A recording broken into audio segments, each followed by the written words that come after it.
फूलों की वादी। इसके इर्द गिर्द रंग बिरंगी घेरदार फराकी पहने बहुत सारी परियां थीं। वो हैरानी से उन्हें देख रही थी। प्यारी लड़की, तुम्हारा नाम क्या है?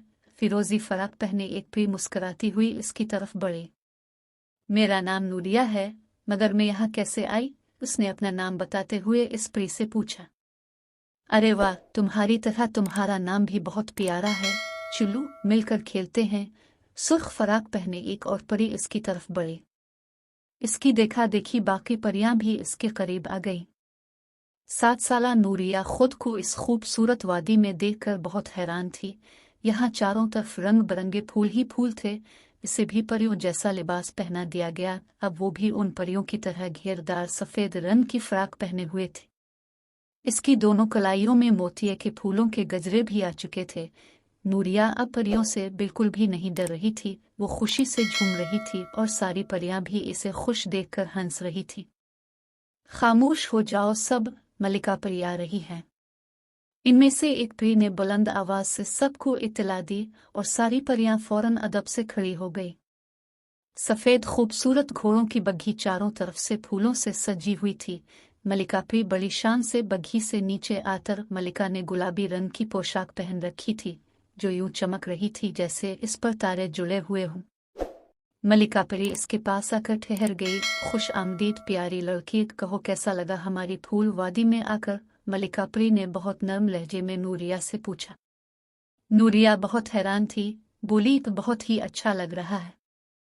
हमारी फूल वादी में सिर्फ इन बच्चों को लाया जाता है जो सच बोलते हैं, बड़ों का अदब करते हैं, हर मौके पर नेकी के काम करते हैं और जो कभी किसी का दिल नहीं दिखाते।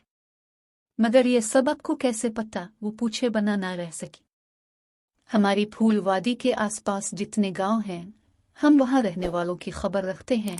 हम अपने असली रूप में नहीं, बल्कि भेस बदलकर गांव वालों के सामने आते हैं। मलिका परी ने मुस्कुराते हुए कहा। तो नूरिया खुशी से खुल अलिफाटे और मुस्कुराने लगी।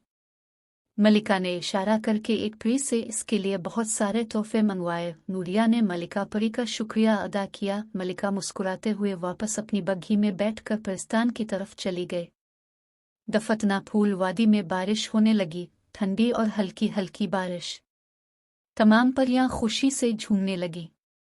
नूरिया एक दरख्त पर लगे झूले पर बैठकर झूला झूलने लगी। एक परी ने खिलखिलाते हुए इसको जोर से झूला झलाया और वो हंसते हुए अपनी आंखें बंद करके बारिश और झूले का मजा लेने लगी। नूरिया, अलिफाटेओ, सुबह हो गई है, स्कूल भी जाना है तुम्हें। अपनी उम्मी की आवाज पर नूरिया ने एकदम से अपनी आंखें खोले। अम्मी उसके चेहरे पर पानी के हल्के हल्के छींटे मार रही थी। नूरिया ने हैरानी से खुद को चारपाई पर लेटा देखा और मुस्कुराने लगी। वो तैयार होकर स्कूल जाने लगी। स्कूल से वापस घर आई तो एक बार फिर हैरान रह गई। चारपाई पर रंग बिरंगे चमकदार कागजों में लिपटे बिल्कुल वैसे ही तोहफे रखे थे जैसे मलिका परी ने इसे दिए थे। अम्मी, ये सब कहाँ से आए? उसने अपनी उम्मी से पूछा। ये तुम्हारे छोटे मामू ने तुम्हारे लिए दुबई से भिजवाए हैं।